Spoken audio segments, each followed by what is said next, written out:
Isso é um trabalho estruturado. Graças a Deus, e ao Alexandre, o Eduardo está aqui nos Estados Unidos full time com a gente.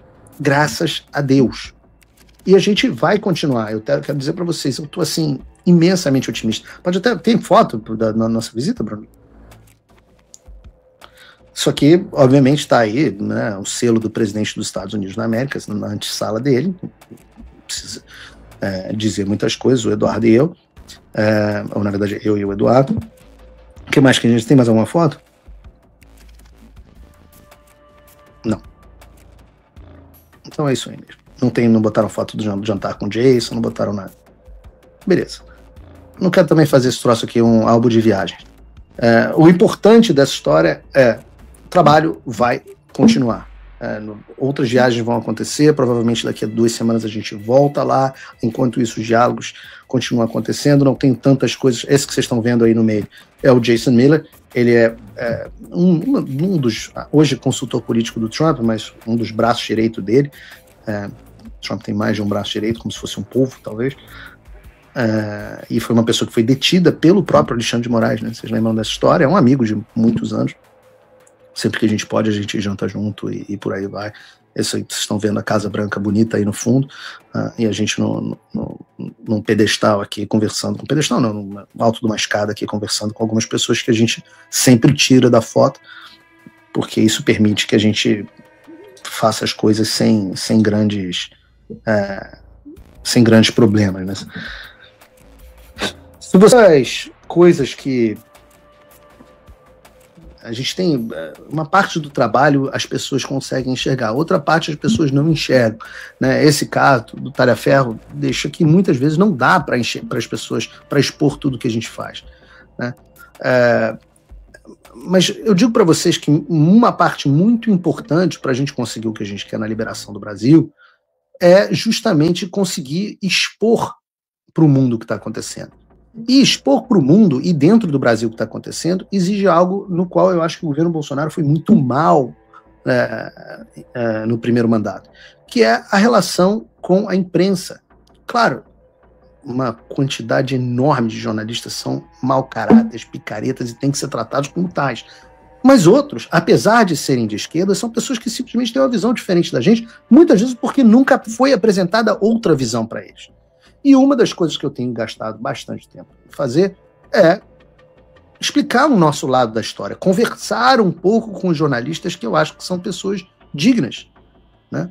E nós tivemos um exemplo bom disso, foi a repercussão em favor do presidente Bolsonaro de uma reportagem que saiu no Globalista, de esquerda, etc., mas muito influente jornal inglês Financial Times, né, ou revista, né, que é uma revista de esquerda.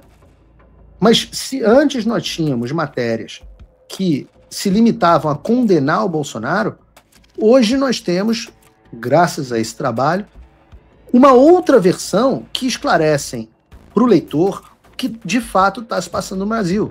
Essa reportagem, o julgamento arriscado de Jair Bolsonaro, e é uma matéria grande que eu recomendo a leitura, mas eu posso ler aqui alguns trechos para vocês entenderem do que estou falando. Vejam, Financial Times dizendo: alguns observadores no Brasil, embora concordem que Bolsonaro deve ser processado, sentem-se desconfortáveis com certos aspectos das ações do Supremo Tribunal Federal.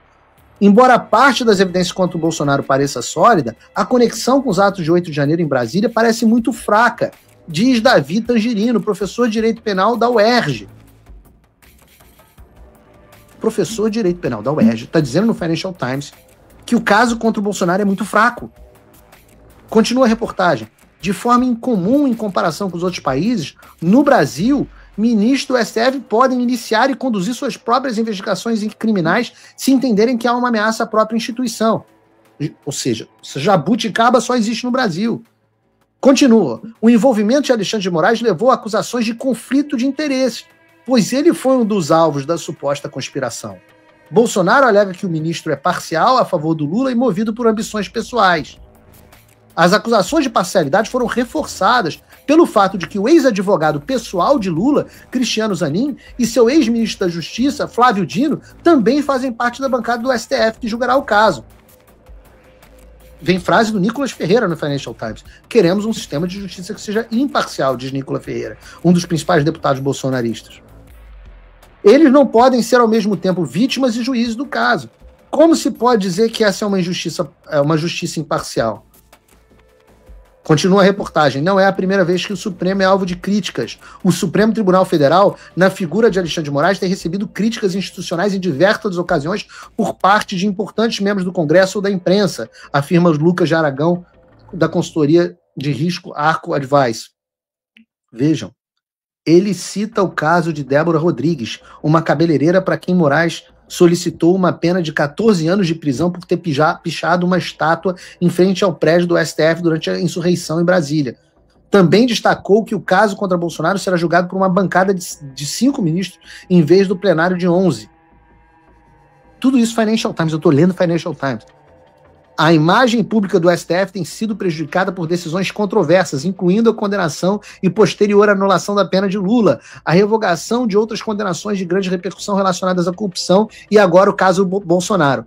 43% dos entrevistados classificaram a atuação do tribunal como ruim ou péssima em uma pesquisa do Poder Data realizada em dezembro. Apenas 12% classificaram o tribunal como muito bom.